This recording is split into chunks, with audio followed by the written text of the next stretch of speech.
So today we have 3 teachers auditioning their lesson plans to teach potential students about fairness and trust in the U.S. election system. Featuring Isabella, Emily, and Sienna. So the overarching question that we're going to be looking at is, why do people question the fairness of elections, and specifically the 2020 election? So today, in order to be coming to a conclusion, we will be analyzing evidence proving that the 2020 election was in fact fair.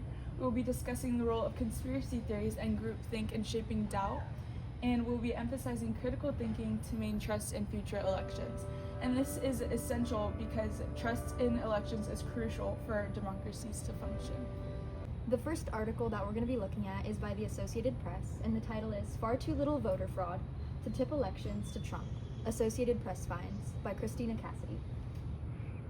So just some background, after the election, former President Trump and others raised concerns about fraud, especially in key battleground states such as Arizona, Georgia, Michigan, Nevada, Pennsylvania, and Wisconsin as well. Their goal was ultimately to determine if fraud affected the election outcome. As we can see, the AP review found that fewer than 475 cases of potential voter fraud across 25.5 million ballots cast in 6 states. This represents just 0.15% of Biden's victory margin. Even if all the fraud claims were valid, it wouldn't have changed the election outcome. Ultimately, the fraud was isolated and not part of a coordinated effort. So this confirms that the 2020 election was fair and secure. Okay, so our second article that we're going to be looking at is titled Audit Finds No Widespread Fraud During the 2020 Presidential Election in Texas, published by Fox 4 KDFW by Lori Brown. So to give a little bit of context, the audit of the 2020 presidential election in Texas was ordered by Governor Greg Abbott at the request of former President Trump. Despite Trump winning Texas by a margin of 5%, Trump and some of his supporters raised concerns about election integrity and alleged widespread fraud. So in response to concerns about potential fraud in the 2020 election, an audit focused on 4 key findings: Dallas, Tarrant, Collin, and Harris. The findings show that there were only minor discrepancies between the electronic vote count and hand recounts, with no widespread fraud identified. Around 600 votes are still under investigation, mostly due to issues like voting in multiple states or possible votes cast by a deceased individual. Key issues such as curbside voting machine errors and data entry problems explain most of the discrepancies, leading to a discrepancy rate of just 0.1%.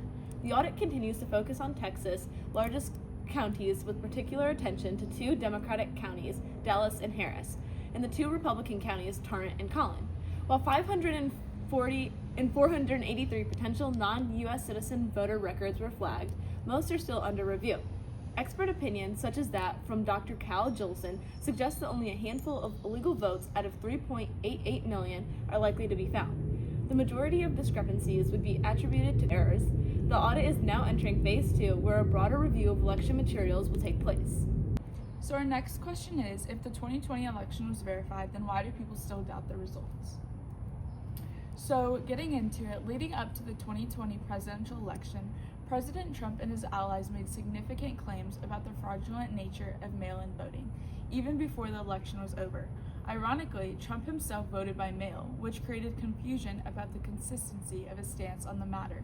Additionally, the phrase "Stop the Steal" became central to the conversation, with the hashtag #StopTheSteal peaking on November 5th. As efforts began to stop vote counting, this movement helped spread doubts about the legitimacy of the election results. The influence of social media, particularly on platforms like Facebook, played a major role in amplifying the hashtag #StopTheSteal movement. The widespread circulation of this message contributed to skepticism and misinformation, despite no substantial evidence supporting claims of widespread fraud. The doubts generated by these social media discussions affected the public's perception of the election's integrity. In order to maintain trust in our elections, it's crucial to practice critical thinking. We must question claims that lack substantial evidence and consider the credibility of sources behind those claims.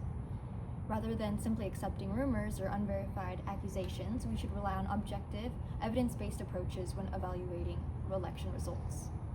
Ultimately, we can look at responsible media consumption and separating fact from opinion.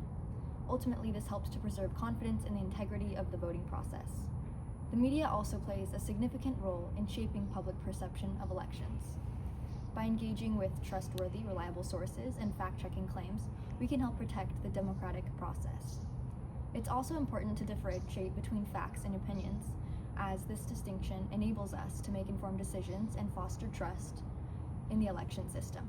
So I hope you enjoyed all of our lesson plans. We have dismissed claims of fraud and now can ensure more trust in U.S. elections. And please reference our bibliography. We use 2 articles and 1 class lecture. Woo!